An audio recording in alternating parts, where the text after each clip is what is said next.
izan zuten atortxurrokeko antolatzaileek mezuarekin ikusi. Aia herria eta poza, badaukagu nola goza, tristura zugu ala ere, nahi gabe bihotza.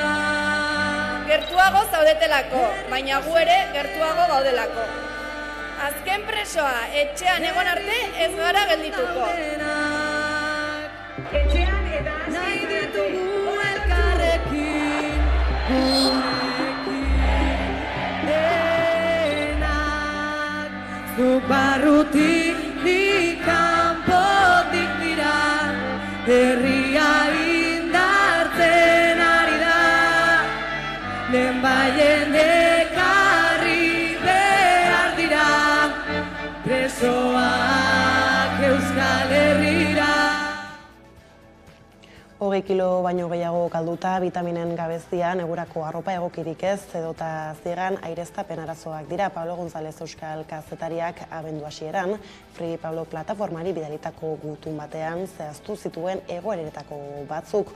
Gonzálezek Radomeko segurtasun handiko espetxean jarraitzen du, joan den Otxeietik, Basoiatik 70 kilometrora, eta guztiz bakartuta. Oiana Goiriena bikoteak 2 orduz Polonian bisita egin zion hilabete bat dela, eta gaur gurean izan da gonbiatu nagusi gisa, Gonzálezen uneko egoeraz mintzatzeko gentzun.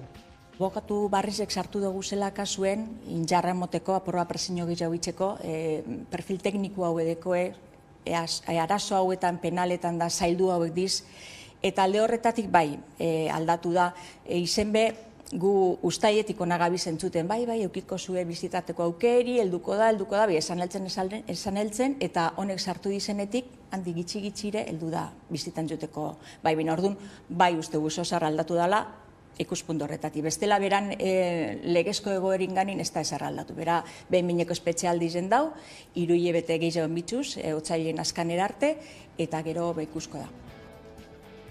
Gaizalatuta berriz, Osakietzako sindikatuek deialdi bateratu bat egin dute ostegunean Osakietzako lantoki guztien atarian biltzeko. Goizeko 11etan ospitaleen atarian biltzera deitu dute, eta ordu batetan lehen arretako zentro guztietan euren hitzetan Eusko Jaurlaritzako osasun saila, osasun sistema desegiten eta lanbaldintzak eskasten ari da, eta iragarri dute egu berrien ondoren protestak kalera eraman eta herritarrak ere deituko dituztela parte hartzera. Bada gauzak honela, goiz honetan aurre ziatzetako gidorik atera gabe mintzatu da beste behin Gotzone Sagardui Eusko Jaurlaritzako osasun sailburua. Itziar Perez eta Idoia Gurrutxaga Donostialdeko esiko zuzendaritzako kideak kargua betzeak eragindako krisiari buruz azalpenak emateko agerraldia egin du Sagarduik berak Eusko Legebiltzarrean, baina oposizioko taldeek egindako galdera zehatzei izkin egin dien eta ez du argitu zer dagoen erabaki horren atzean. Horixe bera leporatu diote taldeek etxitan. Kargua betzen erroan egon diren arrazoiak azaltzeko exigitu diote osasun sailari, baina Sagarduik ez du halakorik egin. Orain arteko agerraldietan egin izan duen bezala, Sagarduik azpimarratu du Osakietzak erronka handiak dituela osasun mailan eta ikuspegi partekatua behar dela horiei aurre egiteko sarean lan eginez. Hala Donostialdeko esiaren krisia normalizatzeko bidean dela ziurtatu du. Harremanak eta kudeaketak normalizatzeko esparru horretan dira Osakidetzako zuzendaritza nagusiak gaur hasten dituen elkarrizketak. Eta baita zerbitzuburuekin, baina baita bertan dauden beste erdi mailako karguekin ezagutu ahal izateko. Eskatzen dutena, aldarrikapenak egin dituztena, baina baita ere beste profesionalek eskatzen dutena. Elkarrizketek beraien bidea izango dute eta uste dut beraien bidea egiten ere utzi behar diogula. Adostasunak eta ezberdintasunak izango dira bide horretan, baina normaltasunerako bidea jarrita dagoela pentsatzen dut. Gizarte arloko beste gai batzuei helduta berriz talaia feminista sortu dute. Estatu feministarantz eragiteko tresna talaia feminista txosten bat izango da, Euskal Herriaren kojuntura eta trantsizio feminista aztertzeko. Hala, talde bat sortu nahi dute datorren urtean lehen txostena kaleratzeko. Euskal Estatu feminista bat dute xede eta horretarako trantsizio feministaren beharra nabari dute Euskal Herrian. Ideia horren bueltan batu ziren larumatean 90 emakume soberanista ezkertiar eta independentista su basuan egosten ari den trantsizio feministarako tresna ezagutarazi eta hartaz hitz egiteko, hain zuzen ere talaia feministaz. Oraindik erabakitzeke daukaten maiztasunarekin argitaratuko duten txostenak bi atal izango ditu: Euskal Herriaren kojunturaren azterketa bat begirada feministatik eta Euskal Herriko trantsizio feministaren azterketa bat. Aldiz hizkuntzarekin lotuta, UEMA udalerri euskaldunen mankomunitateak Debako Luzaro ikastetxean egindako batzar nagusia baliatu du, Hernaniri, Astigarragari eta Asteasuri ongietorria egiteko. 3 udalbatzarrek azken asteetan egin dituzte mankomunitatera batzeko eskaerak eta ark aho batez berretsi ditu. Haiek hala iritsi berriekin 97 dira UEMA osatzen duten udalerriak.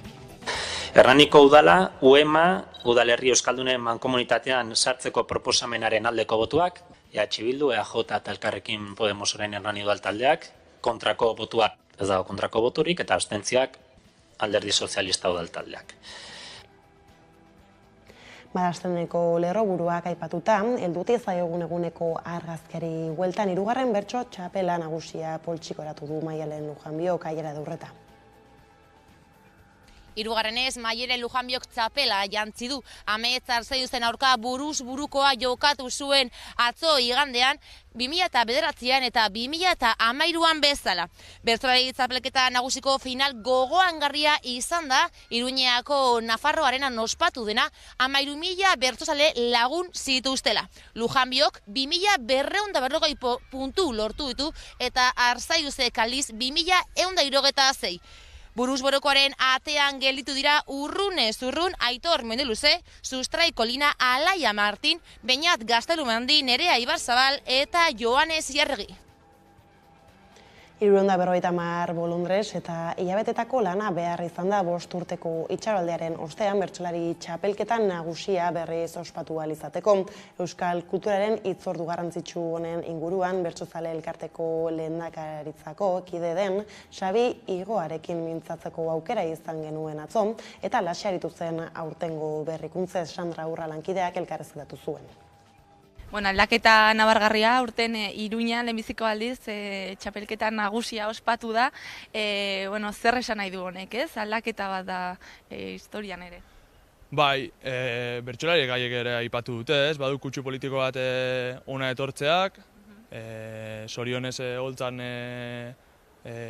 suertatu den taldeak ere badu, argazki horrek ere badu pisu politiko bat, eta nik uste dutela gaur egun plaza jardunean ari diren horien lagin bat eta irudia ere badela horren islada, ez?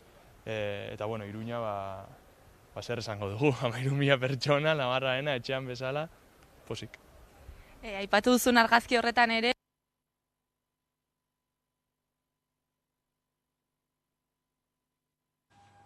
Aurrera jarraituko dugu, bideoak arazo bat izan baitu eta horixe esan bezala, Maialen Lujanbio txapeldun 3. lana erruz egin zuen egun osoan, kontzentratuta eta betarte serioz nahiz dituen bideak zartatzen buruz burukoan, lasaitu zitzaion bisaia eta piztu begirada, Amets Arzaiuzek eta biek plaza harrotuko zutela erabakizutenean, alare goizeko saioa burututa ez zen hain argi irabazlearen izena eta hantxe aritu ginen ikuslei galdezka arratsaldeko saioa hasi baino lehen, beraz gogora ekar dezagun.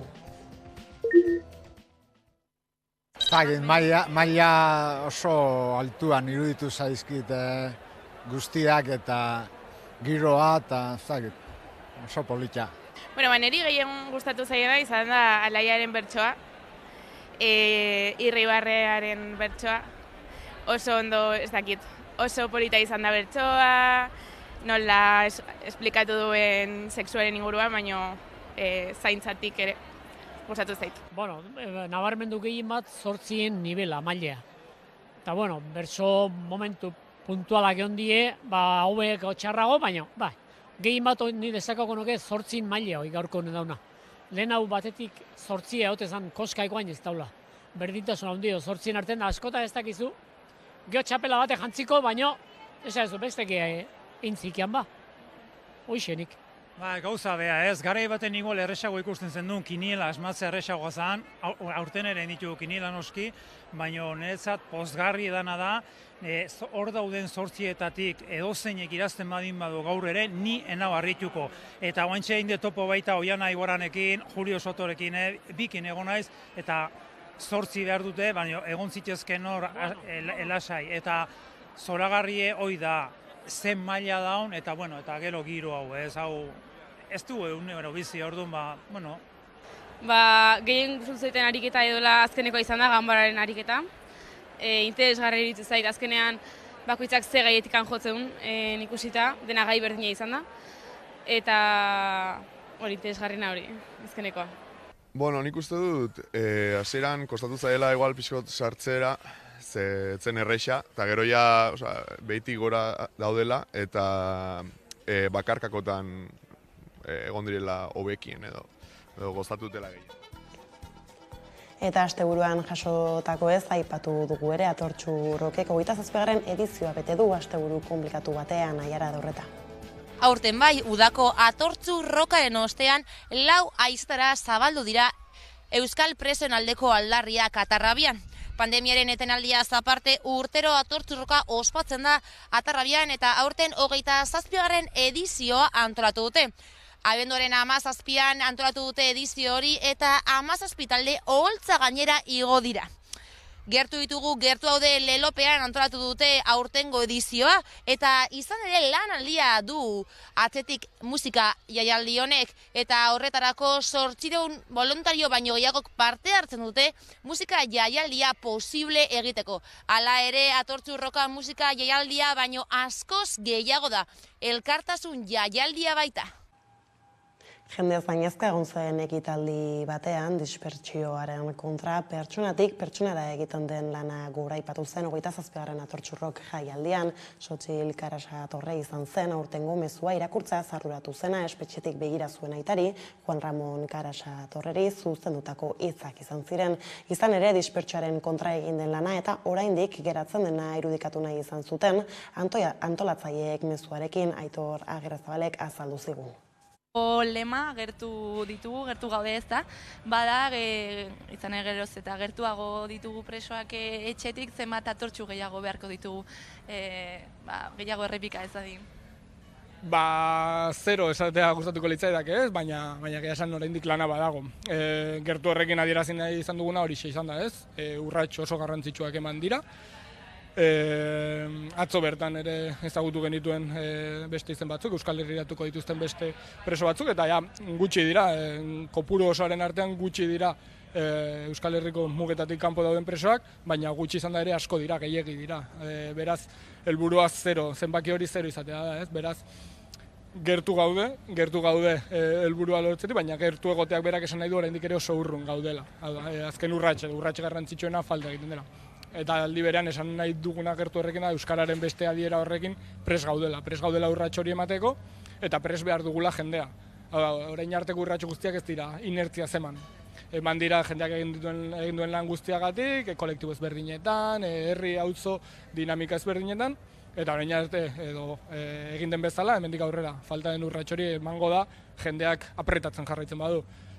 Pentsatzen badugu bide hori inertziaz bukatuko dela, uste dut kolpe handia hartu dezakegula eta oraindik asko luzatuko litzatekeela bide hori. Beraz, guztion artean apretatzen dugun eta bide hori behingoz amaitzen den.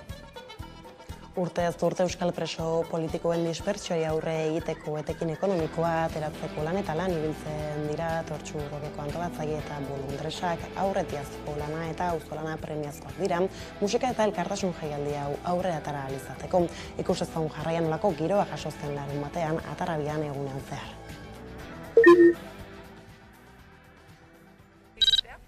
Gu Basauritik eta ni Barakaldotik. Otzarretik. Tarrekaldetik. Santurtzitik, biak, bai. Tolosatik. Tolosatiken. Bai. Lehenengoa da. Bai, lehenengoa da. Negukoa, bai.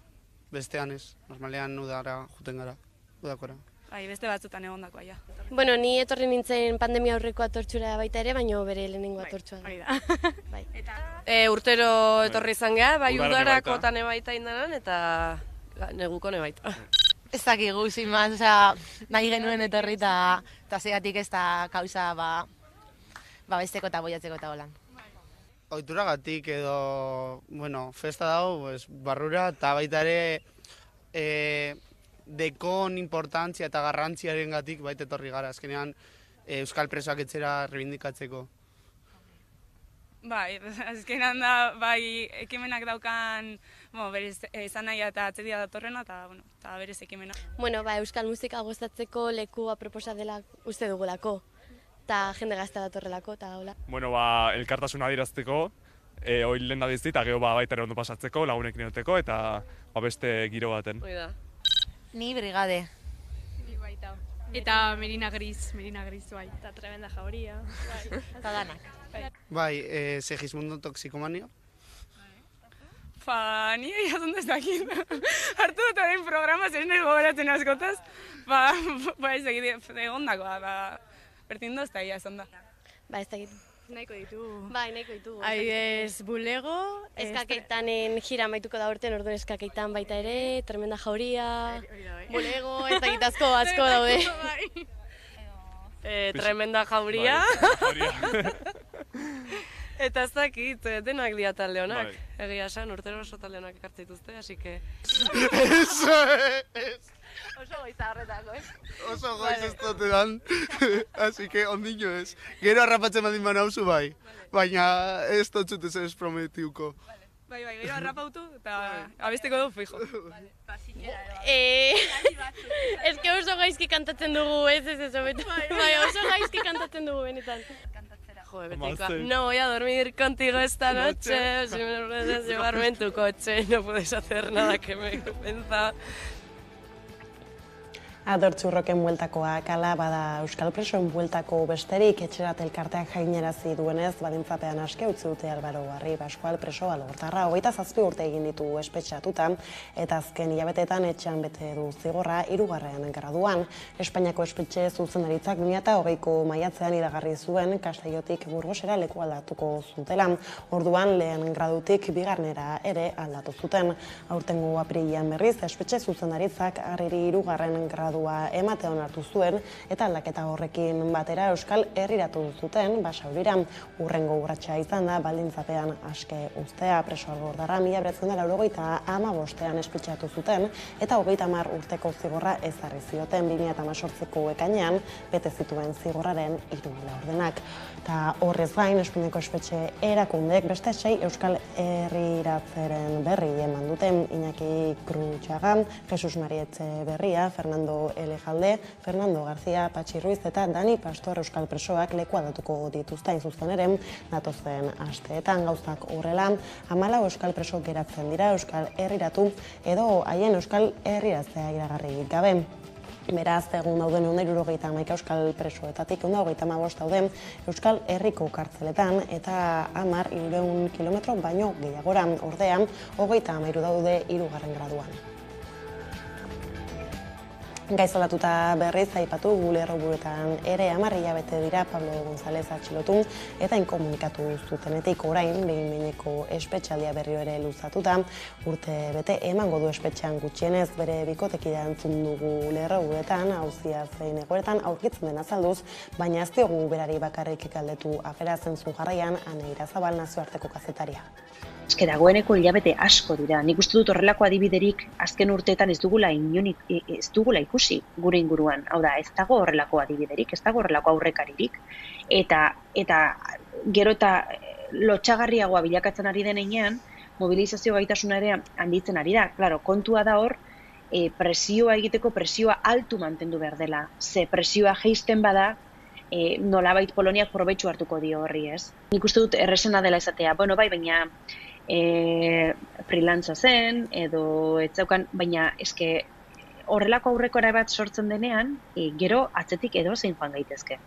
Eta hori da onartu behar ez dena. Eta horregatik nik uste dut garrantzitsua dela, esaten nuen bezala, elkartasuna erakustea, alden einean, gutxiago, gehiago bakoitzak alduen einean. Eta presio instituzionala, presio politikoa oso altu mantentzea, ez? Ze bestela, ezin da nolabait ahanzturan erori. Hori da garrantzitsuena une honetan. Hain zuzen ere, gobernu espainolaren jarreraz, aritu zaigu Jon Iñarritu Euskal Herria Bilduren diputatua. Halaxe azaldu dizkigu erakundeak eginiko mugimenduak. Espainiako gobernuak onartzen du Poloniaren jarrera. Hasieran esan ziguten, Polonia ez zela estatu erreza, baina gero kontutan izan da zein zen bere jarrera Ukrainiako errefuxiatuak jasotzen eta harrera horrekin ezin zutela asko egin publikoki, baina egingo zutela lan era pribatuan eta bai era konsularrean. Egia da Pablo konsularen bizitak eduki dituela, eta dirudienez babes konsularra badauka, hiritarrek kanpoan preso daudenean daukaten bezala, baina esan ziguten lan pribatu eta kudeaketa pribatu edo diskreto hori egingo zutela ez dugu ikusi, edo emaitzak ez ditu eman, eta guk eskatzen duguna da salatzea publikoki eta lan egitea Pablo libre izateko alik eta arinen. Politika arlokoa korrela, kulturarlora hueltan, azkena gure alde agur birako lehen kontzertuak eskaini ditu ertzainak taldeak, beken milaka zaleren aurrean aritu dira Gari, Josu Zabala eta Txampi, hainbat musikariren laguntzarekin taldea desegizenetikia 30 urtera. Euskal Herriko Ondraren festa egin nahi eta egin du ertzainak taldeak. Asteburuan azkena gure alde agur birako lehenengo 2 kontzertuak egin dituzte beken. Zueren gainean azken dantza egin dute Gari, Josu eta Txampi, hainbat musikarien laguntzarekin taldea desegin zutenetik ia 30 urtera. Taldeak ez du utzik egin, saltoka eta kantuan jarri baitituzte publikoa. 16.000 lagunek kantatu dituzte Euskal Rockaren errezerki kantuak. Azken agurra urtarrilaren 6an izango da Gasteizen Mendizabaleko karpan.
Eta albistearekin bukatu baino lehen kiroletan, asteburuan burututakoei begira ere Gasteizko maratoi erdian 2500 kirolarik baino gehiagok parte hartu dute.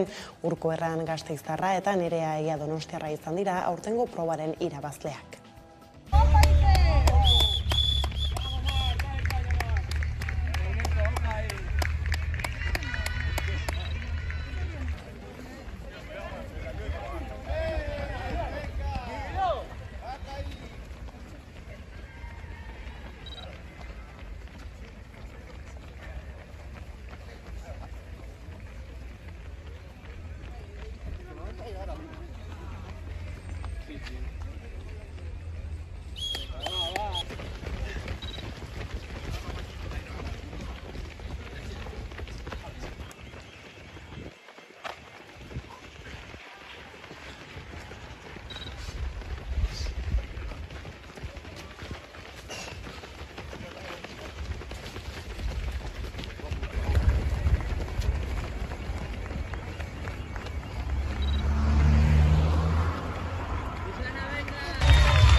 Eta astreneko kontuak horrela iritsi da albistegiaren bukaerara, gaurkoan Oihana Koirinari eguerdian eginiko elkarrizketa berreskuratuta agurtuko zaituztegun, haren bikotekide Pablo González kazetariaren egoera izpide beraz honekin besterik ez gure aldetik. Hauek izan dira eguerdiak gurean gaur utzi dituenak guztiak eta gehiago nahi duzuen aldiro, 11 atarian ondo izan eta bihar arte.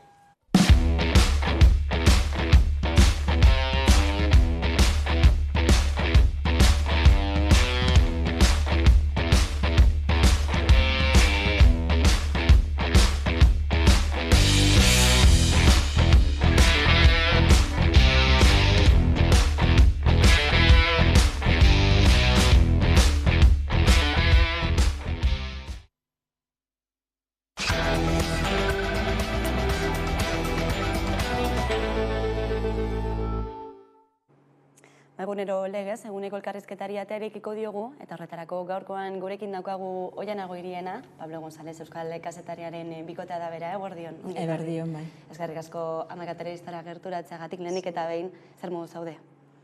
Bueno, alde batetik pozik, bera ikusti lortugulako azkanin be, eta beste alde batetik apur bate arduratute bebai beran egori haitzik eta gauzak hain astiro doi zela ikusitzen. Azken berria hori delako, ez da? Aurreko hilabetean berarekin Polonian egoteko aukera izan zenuela. Zer kontatu dezakezu egun horretatik? Bueno, izan zen oso intensue, oso unkigarrize. Euki gendune 2 orduko bizita bat, salbuespenez 2 orduko Moskuen, normalin ordu betekuk izeten diz, behan ipentzatu da urrunet izunetzel, ez da gero ganera inbeste denporan alkarrikusi bariko genilez, ordutxu bie Mosku esen, laburren jasku zen, ondo, oso ondo, bizoke, posik, burduri, gauza asko kontateko goguaz, da ondo, oso ondo. Eta zer kontatu dezakezu esan zizunaren aritik? Batez behin gendun berba etxeko konturi buruz. Zemin ganin jakin guzen ban geizen, ia zelan dabizen eskolan, ia zelan beran falti egarten daben, segaldetzen daben, zelan barneratu daben edo ez, gero familizen kontu, beran haitxe, ama, rebi, neuraldeko familize zelan darun, lagune zerdinoen, eta bertoko komunikabidik eta ia jarraitzen daben beran kasue, da hori beba jakin guzen ban, da gero berak bertan bizi deuen egoriri buruz bebaien gendun behar batez borrizik izen zin kontuek. Claro, eskizolatuta dagoelako, ez da? Ez dauka berririk, kanpotik inolako berririk? Gitxi. Eltzeako zen barriz ediz gaure kartan bitxartez, konsulepe motentxo, geure barri, eta bertako abogau epe bai zeo zer. Baina, geizen kartak eta konsulen bitxartez. Baina, konsulepe hilin behin intzo biziten bat, usto, 6 intzo zela oinarte guztire, eta, zazpi bider eukideu, amengo barri. Nola aurkitu zenuen, Pablo, fizikoki zein mentalki ere? Fizikoki asko argaldute, asko. Holan biztara, 20 kilo gitxienez. Eta bera, tipa hundize da. Baina, osasunez espanen moten txarto dauenik. Eta bera kirola itzen deu, jatekudeko eskaz, alegintzen da gehigarrizek eta hartzen, aparteko jateku eroste, baina landabe, eskaztute. Eta animekoki, egun horretan posik, zelan ez. Bestela berak jaten da, trabak emintzentzu ezela danetarako, lortzeko aparteko jateku edo bestelako kanpotik bitxuzen gauza lortzeko, trabak emintzentzu ezela, dana doiela oso astiro, eta gero hori zerbitzu sekretu interroga hauitzen da bela, eta Indarra bintzate eman zizuen bizita horrek, ez? Bai zuri, bai Pablori. Niri bai, niri itzela. Eta berari bai, ni bizita hauetan dike egun bire konsule junjakon bizitan bai, eta esan zon konsuleri bori. Biziti izen zala sineste zine, asko oso eskertute egon zan, zelan enetzen zungo ba, ez? Baina bai, berari nipetzautot indarra handizen montzela, eta biko deuz, ondino beste apurtxu baten egonen bideu. Hilabete honetan 10 hilabete beteko da atxilotu zutenetik Polonian, behin-behinean eta bertan dagoenetik komunikatuta. Zerbait aldatu da otsailetik ona? Aldatu da, abokatu Barrisek sartu dugu zela kasuen, injarra emoteko, aporroa presiño gehiago itxeko, perfil tekniku hau edekoe, arazo hauetan, penaletan da, zaildu hauek diz, eta alde horretatik bai, aldatu da, izen be, gu ustaietik onagabi zentzuten, bai, eukiko zue bizitateko aukeri, helduko da, esan heltzen, eta honek sartu dizenetik, handi gitxi-gitxire, heldu da bizitan juteko, bai, bina orduan, bai uste guzo zar aldatu dela, ikuspuntu horretatik. Bestela beran legezko egoerin ganin ez da ezarra aldatu. Bera, behin mineko espezialdi zen dau, 3 hilabete gehiago bitxuz, otsailen askanera arte, eta gero ikusko da.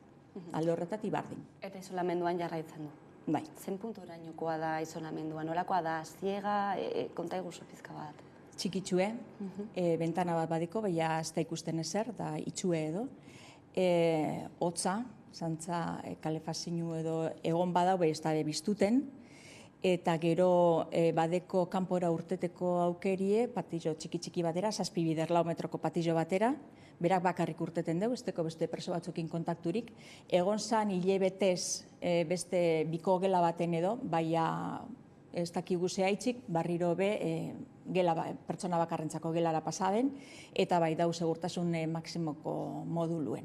Horrek esan nahi dugu hori, beste persukin ez deko kontakturik. Eta bakarrik ikusten dugu, bertako funtzionaizuk, eta konsule, doietzonin, abokatue, besterik inorrez. Funtzionaro bat egon zen zu bizitatzera joan zinenean baita ere, ez arrara izango zen? Bueno, inteligentzi zerbitzuko emakume bat egon zan guaz, egon izan, espan ezer esan, antzien egon zan eure albuntze zaharritxe, beste barik. Zure bikotari buruz etzen zaizun informazioa, bizitaz gain, zer da, soilik gutunen bitartez? Gutunen bitartez eta gero konsulen bizitzatatipe bai, berak segizen bertan egunin edo bidaltzen doz txosten bat, zelan ikusi deuen, zesan deuen, gero jun orduko neuria abizaten doz, esan ez oian abanoiain egunetan, ez errezan nahi bazazu, botan hiri oharra, berari irakurtzen zo, da gero erantzun eitzen doz, eta hori berak jakinarazten doz, bertan egunin edo urrengo egunin oso zietz, oso ondo azaldute, eta gero abokatuen bidez, bai. Eta gutunak heltzen zaizkio? Bai, heltzen jakoz, bai. Berandu. Nahiko berandu, 2-3 hilabete garrenera, oine aurkitugu beste sistema bat, korreo digital, deko nahizena, karta digital edo, eta horrek nahiko harina beltziakoz, 2-3 astetara edo. Eta badakizu kontrolatzen dituzten euren gutunak edo? Bai, geuriepe bai, eta beranape bai. Zensurati pasaten txuez, suposatu zerbitzu sekretuek edo irakurringo da bezala, zabalduta irakurri, eta gero guri eltzea jakusena bintzet, zeilu gorriz da zeltzen diz, bintzet, otzen zuro baine, zensurati pasaute. Baina denak heldu zaizkio? Ez dakit. Ez dakizu. Ez dakit. Inoiz bai, nik ez zenbakiz emintzen zatiek harta guztizeri, beraz jakin deizen zenbagarren aldu jakon, eta bai erantzuten doz, ez dakiz zenbagarren gutun heldu jaz, eta oinarte heldu jaz, ez bat 2, 3, 4, 5, eta baten bat bai falta izen jako orduan, ez dakiz ziur danak heltzen jako zen. Lehen bizita horri buruz hitz egiten ari gara, atxilotu zutenetik 9 hilabetera heldu zenean, urte bete eman duenean espezialdian, ez dakit nolako izan da atzetik ez egin behar izan duzuen lan guzti hori bizita hori lortzeko? Kostosue, bai. Gu apentza bera atxilotu eta gero asistentzu konsularra jasotzen hasi zan egunetik galetu gendun zerren bigu bizitak eskatzeko. Eta konsulek azalduzkun, da zigenin ja tramitikin, papeleu bidaltzen, eta zirako erantzun esan ez hau ez da ondo, bidali bizue ez dakizelan, hau ez da sinatute, honek sinadura originala bideu, honek bideu zera hitzez-hitzezko itzulpena, dolantxik, da bueltan, da barriro bidali, da barriro bueltan, da barriro, da azkanin, ekainen 6-en bidali gentzon eskakizune, bizitan zuteko, arrazoitue eta Poloniera ere itzulitza. Nik eskatu doztien arrazoitzeko ja zehaitzi bizita nahi nabe nire izona. Bidali gendun, esplikazinu, eta arrezkero esan heldu besterik ezebez, ez eskorik esan heldu. Eta bueno, ulertu gendun, baietza zala, bai ekainen 6-en bidali gendun hori, eta azkanengo behin betiko baietza edo heldu zan, bizitan azarun 21 intzunetzen, azaruen hasieratan edo, gero antolatuen biharrezen gendun biji, eta hori, azarun hasieratarako edo. Behin-behineko espezialdia ere luzatu diote, beste behin ere, zenbat alditan egin diote hau dagoeneko? 3. izen da. Lehenengo 3 izen zinba sartun da segizen eminitzo esenak, da gero arrezkero 3 biderrez eskatu deu fiskaltza luzetuteko, eta 3 biderro nartu dabe luzapena. Orduan zenolako aurreikuspenak egiten dituzu, zenbat denbora igaro beharko du gutxienez, bertan? Gitxienez eta ziur, otzaien 28 arte. Da arrezkero ze pasauko dan ez dakigu. Oina abokatuek edabiz hori lantzen, fiskalan urrengo eskakizuneri zelan erantzun lantzen dabiz, da bueno, ikusko gu, ia ze jarrera dekon fiskalak. Esan gabe doa, ez? Denbora guzti honetan, Poloniako espetxe horretan dagoela, inkomunikatuta, behin-behineko espetxealdia luzatuta behin eta berriro, inolako kargurik gabe, eta inkomunikatuta gainera. Ikerketapean omen dagoelako, ez da? Bai, hori dino, eta arraru edaz, atxilotu behin Poloniako agintaritzatik zabaldu zamezu izen zan, dekoela bidan beste froga ukaezinek dekoezela, euren salaketa edo sostengatzeko. Eta arrezkero, beste 9 hilabete eukitzu ez ikertzeko, ez da be zer barririk atara, ez da gitarraru da. Ze nolako susmoa hartzen diozu gertatzen ari denari? Guk ustegu edo erratu indizela, edo hankizartu da bela, ez da bela onartu gure, eta hor da bizela, hortizelan urten ez dakizela. Az gaitezen hasieratik, nola hasi zen dena, ez? Oraindik ere Ukrainako gerraek estanda ez duen egin, bertan zegoen Pablo González, kazetaritza lanetan, eta bapatean Ukrainako zerbitzu sekretuek interrogatu zuten, ez da? Bai, antzadanez, egon zan, ordurako lasestarako biharrin egon zan, egon zan zuzeneko bat eitzeko itxauten, eta atzi neuki bezen antza militar batzuk edo, ez dakit euren ejerzizioak eitzen edo, eta hainbeste luzatu zan, itxaron aldize, zuzenekora sartzeko, ze ez dakit, susmagarri eritzitzoen, eta datuk hartutzo ezen, da gero helduiak ondei bat esan ez duteko kiebera, bertako inteligentzi zerbitzuetako buleguetara, galdeketa edo oso zerrein nahitzuelako. Da junzan, 3 ordu zeukiben atxilotutez, retenidute edo, pasaporti hartutzoen, kreditu txartelak bebai hartutzoen, duplikau, mobile hartutzoen, bertako txartela duplikau, eta esan zuen, bera soslai pro-ruso bateaz informaten dabiela eta aldeitzeko Ukrainiatik. Gonbidatu inben. Esan egon beran kontra ezer, bera jarri zen harremanetan Espainiak Ukrainian dekon embajadoriaz edo konsulaz, eta arek esan zon, ez da gola ezer beran kontra, da berak pentsateko zerrein. Da geratu inzan, biharra ukiban, eta geratu inzan. Baina, Ukrainia gonbidatu ban aldeitzera. Eta gero etorri zen zeneiren bisita, ez da? Bai, da horraitzik etorzan gero bera bueltan segizen. Zenei etorri askunetxera, eta bera abogaua parasan kontaktun, desantzon soiza Espainiara, ia zenei izen nahi deuen. Nola horritzen dituzu egun horiek, lehen egun horiek? Oso urduri, batez be zenein bizitatik arrezkero oso urduri, ni behintzet. Bera begongo zan, baina ni arduratut, zen nahi dabe. Eta atxilotu zuten momentua ere, nola gogoratzen duzu? Goizeko 7 bueltan edo deitzu dozten berak, esan ez jan atxilotuten nau, abiza abokatueri, abiza amari bebai, hain lekutan nau, eta ez dut gogoratzen beste datu askorik emondozten iz, oso dei laburra izen zan, esan dozten ordu darut esamen, kafea patara doztie, baina hori ezin dute gauza asko gizaurik esan. Eta zeizen ditzu notzen abokatueri, eta hasi zan hau martxan, baina martxa gelduen. Gerra ere mutan aritutakoa da Pablo González. Horrelakorik gertatu zitekela pentsatu izan duzu noiz bait? Ez, holakorik ez. bestelako istripuren bat edo, bai, ganera bera, Karabajeko gudan egon zan, Nagorno-Karabajeko gudan, eta Librau zan, gitxi haitzi bera egon zan, beste kasetari frantziar batzukin erdi eskutaute edo, zentzuten bezen zerak proiektila ez eusten, eta alako baten, deskantzo momentu baten, edo ikusi ban barsako baloi bat, patizo baten, da zunzan ara argazkizatatera, eta bizen bitxartin, deusizen proiektile bera egon zan lekure. Eta beraz batera egon zen kasetari frantziarrak erun bezen ospitzelera nahiko larri. Orduan, gitxiaitzi Librau zan. Olako gauza bat, bai, espero naben. Beraz duten zan, beran kaskuaz eta balan kontrako txalekuaz duten zan leku guztizetara. Orduan, arrisku bat, bai, ez olako. Hau ez. Freelance moduan aritu da Pablo González, era autonomo batean, askatasun jakin batekin jarduteko eremuan. Begia berarengan jarrita zutela uste duzu? Bai, uste barik badakigu.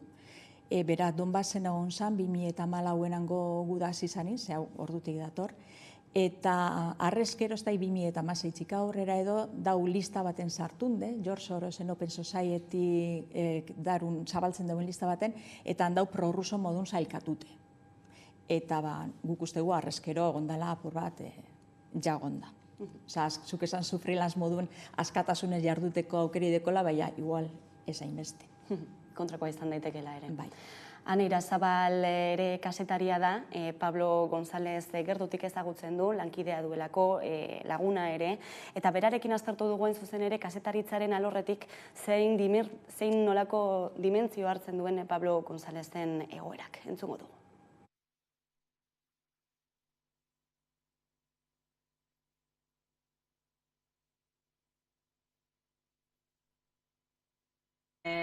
Indarra hori dela, ezin dela justifikatu kazetari bat 10 hilabetez kartzelan edukitzen inolako frogari gabe, eta ia urte betetzea, ez?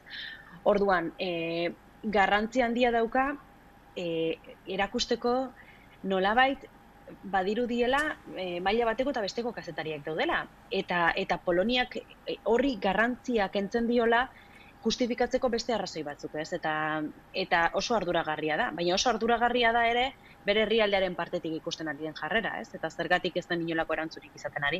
Esaten dudanean balio simbolikoa, nolabait modu negatiboan esaten ari naiz. Alde batetik atxilotua izan delako Europako Batasunaren baitan, Europako Batasunaren kide den herrialde batean, kazetaritza egiten lanean ari zenean, eta batez ere, hain justu, Ukrainako gerraren fase berriak, edo nazio mailako inbasio handia hasi eta egun gutxira. Ordan horrek ere badauka garrantzia bat, berak asko jarraitu duelako Ukrainako gerra azken 8 urteetan eta izugarri ezagutzen duelako herrialdea eta bere egoera soziopolitikoa. Eta beste alde batetik ikustea zer nolako presioa egiteko gai den Polonia, hainbeste hilabeteren ostean oraindik ere ez ikusteko inolako mugimendurik bera kalean ikusteko, ez? Bera kalean ikusteko, eta nolabait isiltasun arduragarri ikusten ari garen agintarien partetik, berak egunak eta egunak kartzelan pasatzen ari den bitartean. Oso nik esango nuke bere aldeko mugimendua nahiko motel antolatu zela. Agian, eta nik ez dut uste hasiera batetik borondate txarra izan zenik, nik uste dut asko uste zutela laster kaleratu egingo zutela. Inork ez zuen espero momentu horretan hau gertatu zenean, 10 hilabete pasatuko zituela kartzelan inkomunikatuta, ez? Orduan, egia da autokritika egin beharko genukela kazetariok eta edabideek hasieran agian ez genuelako presio handirik egin, edo agian ez ginela hasierako momentuan hain azkar mobilizatu. Baina nik esango nuke, hilabeteak pasa diren heinean, bai ikusten ari garela gero eta ahots gehiago, gero eta indar gehiago, kazetaritzaren elkarte askoz gehiago mugitzen ari dira bere askatasuna eskatzeko, baina, klaro, dagoeneko hilabete asko dira. Nik uste dut horrelako adibiderik azken urteetan ez dugula ikusi gure inguruan. Hau da, ez dago horrelako adibiderik, ez dago horrelako aurrekaririk. Eta gero eta lotxagarriagoa bilakatzen ari denean, mobilizazio gaitasuna ere handitzen ari da. Klaro, kontua da hor, presioa egiteko presioa altu mantendu behar dela. Ze presioa jeisten bada, nolabait Poloniak probetxu hartuko dio horri, ez? Nik uste dut errezena dela esatea, bueno, bai, baina freelantza zen, edo etzaukan, baina eske horrelako aurrekora bat sortzen denean, gero atzetik edo zein joan gaitezke. Eta hori da onartu behar ez dena. Eta horregatik nik uste dut garrantzitsua dela esaten nuen bezala, elkartasuna erakustea alde neinean, gutxiago, gehiago bakoitzak alduen neinean. Eta presio instituzionala, presio politikoa oso altu mantentzea, ez? Ze bestela ezin da nolabait ahanzturan erori. Hori da garrantzitsuena une honetan.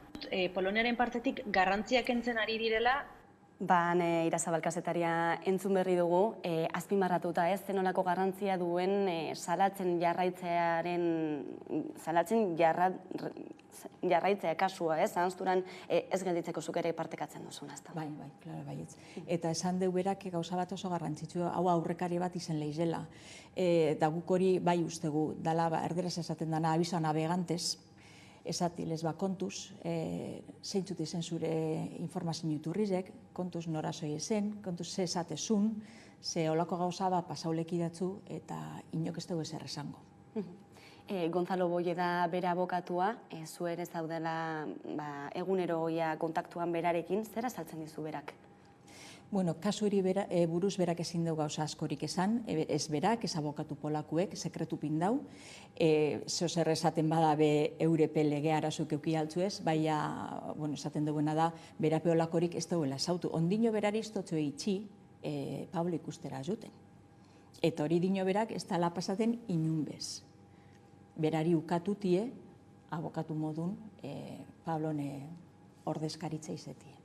Olakorik ez dela pasaten. Da Europa izen da, dela nahiko ikaragarri zen. Bai, Espainiako kontsularekin bai zaudela harremanetan, bera ere badago Pablorekin harremanetan, zertan lagundu zaituzte batez ere? Asko lagunduzku, esanen bida. Bai jarrera aldetik, oso humanu izen da nik uste empatizain dauela guaz hasiera-hasieratik, bera bateko iruzen malaba, eta igual horrea itxik ez dakit, baina lagunduzku, batez be tramite burokratikuek zelan nein eta zerrein esaterako orduen. Eta gero nire galderak erantzuten, eta ez dakit, hau zelan bidali bidot, ze pini bidot amen, edo olakotarako asko lagunduzku.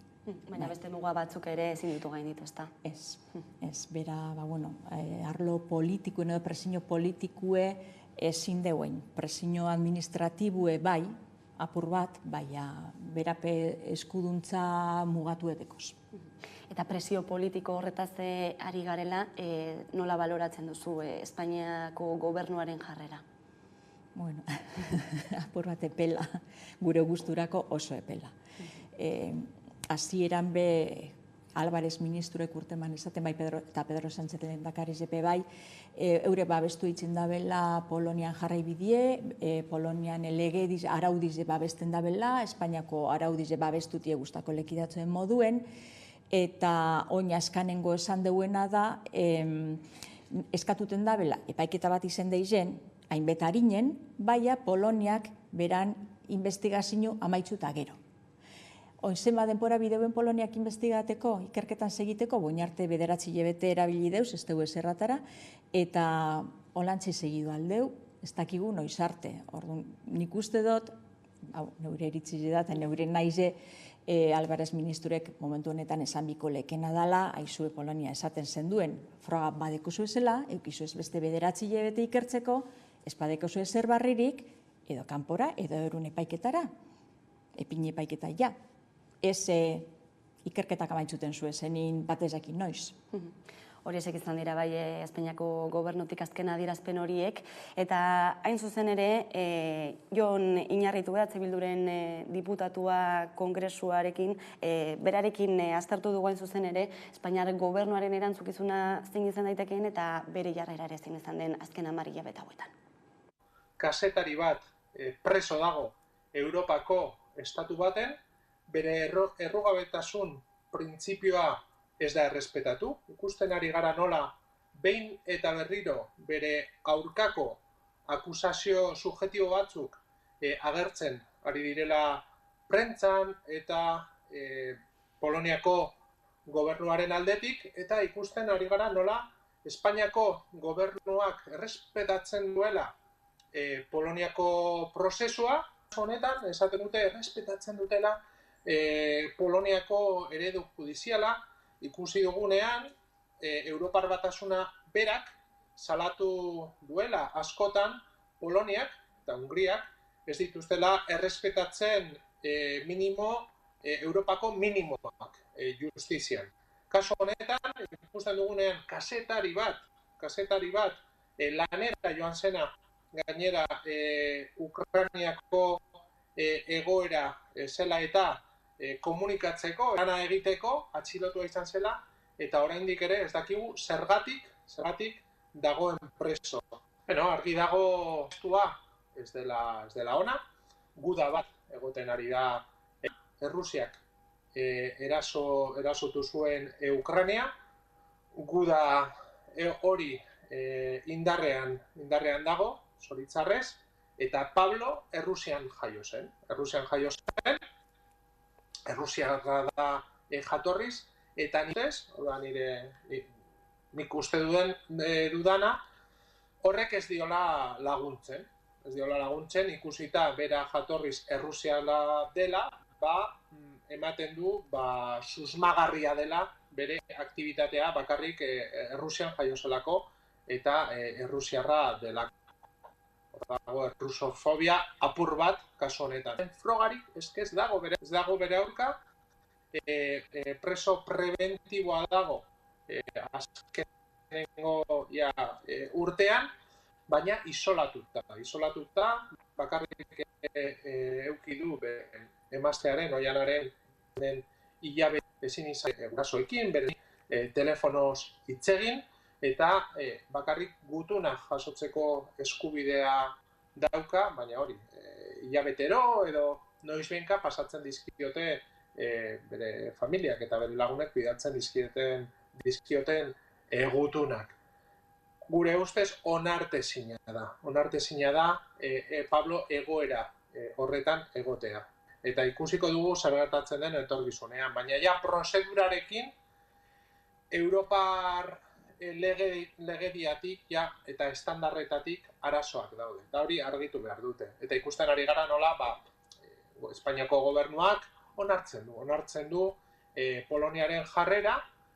Hasieran esan ziguten, Polonia ez zela estatu erreza, baina gero kontutan izan da zein zen bere jarrera Ukrainiako errefusiatuak jasotzen eta harrera horrekin ezin zutela asko egin publikoki, baina egingo zutela lan era pribatuan eta era konsularrean. Egia da Pablo konsularen bizitak eduki dituela, eta dirudienez babes konsularra badauka, hiritarrek kanpoan preso daudenean daukaten bezala, baina esan ziguten lan pribatu eta kudeaketa pribatu edo diskret hori egingo zutela ez dugu ikusi, edo emaitzak ez ditu eman, eta guk eskatzen duguna da salatzea publikoki eta lan egitea Pablo libre izateko alik eta arinen. Entzun behar dugu Jon Iñarritu Bilduren diputatua kongresuan, berak aipatzen zuen besteak beste Pablo Gonzálezin jatorri bikoitzaren auzi hori ez, baita ere gerra testuinguruan dagoela preso. Honek zein punturaino baldintzatzen du zure ustez Espainiako gobernuak den epeltasun hori? Nik uste dut asko.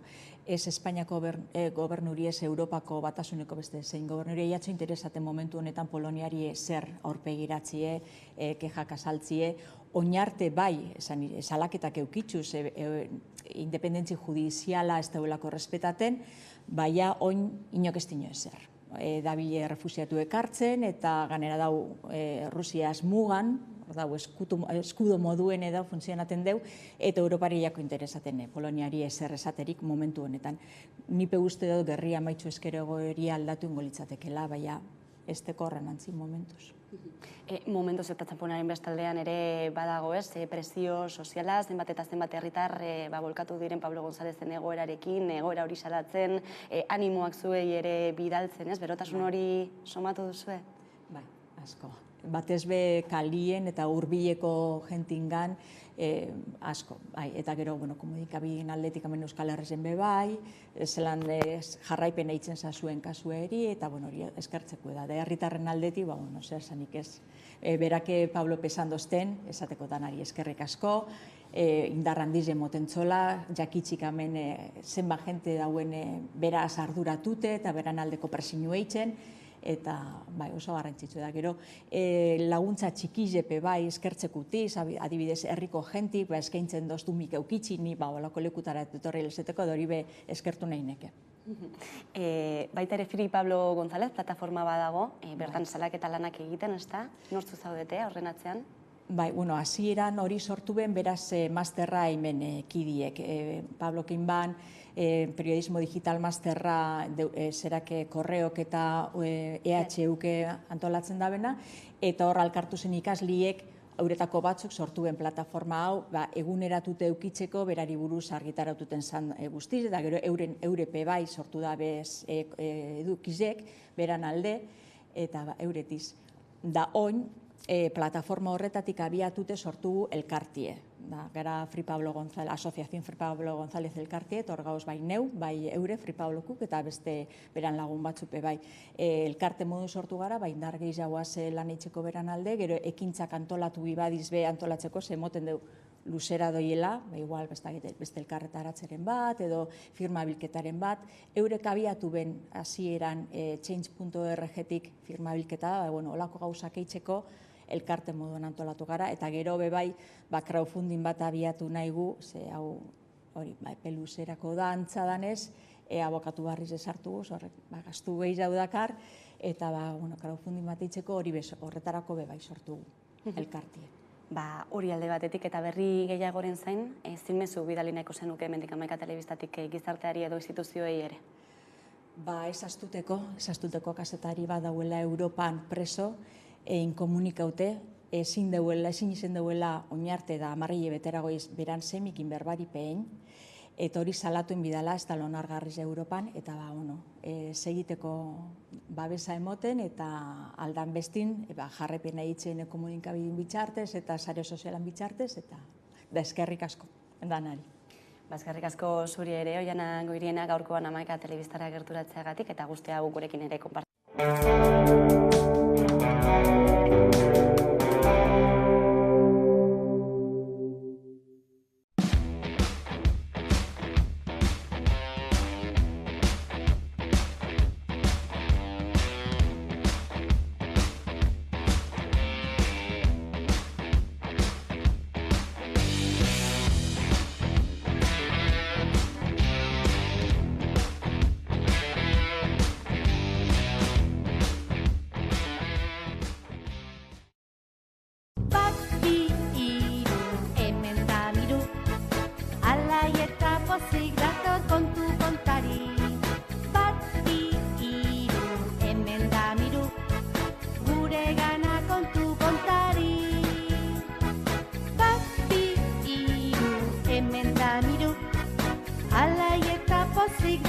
kontu kontari, zazpi, iru, hemen da miru, gure gana kontu kontari.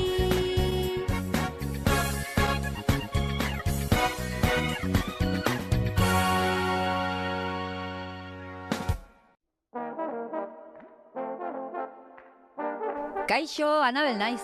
Hemenago, Hamaikako lagunen dei baten zai. Ze nahiko dute oraingoan. Laster jakinen dugu.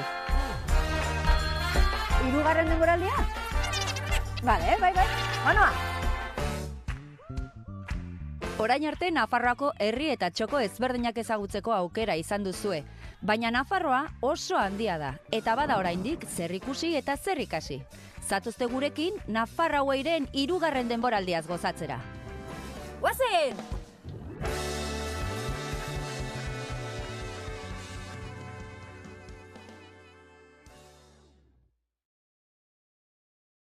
Imagina ezazu oinak lurrean izanik balioa sortuko duen etorkizun bat. Berdintasunaren bitartez desberdintasuna ekidingo duen etorkizun bat. Eta gure ingurunea zainduko duen etorkizun bat.